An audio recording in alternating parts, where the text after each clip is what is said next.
Before you begin, clean your glass container and remove any stickers. Add about an inch of drainage material like sand or pebbles. Next, add a couple of inches of soil. Start with less, as you can always add more. Now, dig a small hole and gently place your first plant into the soil.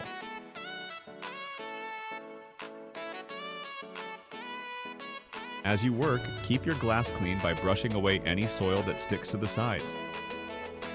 For your smaller plants, dig tiny holes and carefully tuck them into place, arranging them to create a natural, balanced look.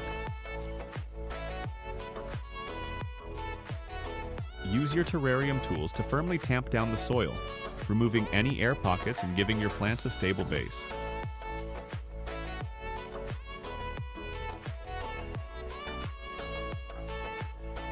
Now it's time to get creative. Add decorative elements like moss, orchid bark, and stones to give your terrarium a unique, natural touch.